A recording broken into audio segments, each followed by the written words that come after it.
የኢትዮጵያ አገራችን ስርዓተ አልበኝነት የነገሰበት ሰላምና ልማት የጠፋበት ዳር ድንበር መከላከል የማይቻልባት አገር ሉዓላዊነቷን ያጣች እርስ በርሱ የሚተላለቅ የውጭ ጠላት እንደፈለገ ገብቶ ዜጎቿን የሚያጨርስበት የሞት የመከራና የሰቆቃ አገር እንደሆነች መወሰድ ይገባዋል። የምናገኘው እንግዲህ በዋናነት ለኢታማዦር ሹም በሁለተኛነት እድል አለው ብዬ የማስበው ጄኔራል ብርሃኑ ጁላ ነው።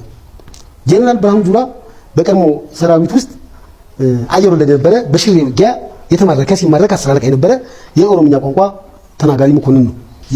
የብርሃኑ ጁላ ምን አይነት ጄኔራል ነው ብለን ስናስብ የሚቀሩት አድርባዮች ናቸው፣ ፈሪዎች ናቸው፣ አለቆቻቸው ይሏቸዋል እና በስራዬ ጣልቃ አትግባ ብለው የመጋፋት እንትን የላቸውም።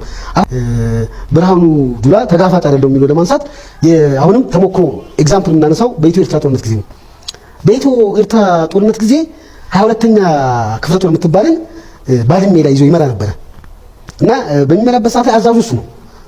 የሱ ምክትል አዛዥ ደግሞ የህወሓቱ ሜጀር ጀነራል አሁን ወጥቷል፣ ተባሯል ማለት በጡረታ ተገድሏል። ሙሉጌታ በርሄ ነው እና ልክ ጦርነቱ ሊጀመር ሲል አሁን ሰላም አስከባሪ ሄደ አንድ ጀነራል ዮሐንስ ገብረ መስቀል ይባላል። ያው ህወሓት ውስጥ ቀላል ነገር ነው በቅጥል ስም መጥራት። ጠማማው ይሉታል፣ ለምን እንደሚሉት አላውቅም። ቀደም ኳርተር ይሉታል።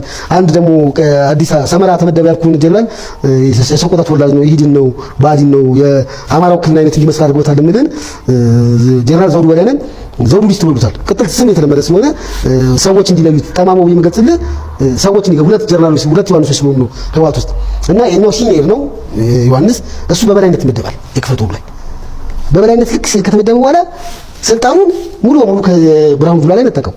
የተረፈችውን ስልጣን ደግሞ የብርሃኑ ምክትል ሆኖ ሙሉጌታ በርሄ ቲፒኤልኤፍ ስለሆነ ነጠቀው እና ጦርነቱን እነሱ ሁለቱ መሩት።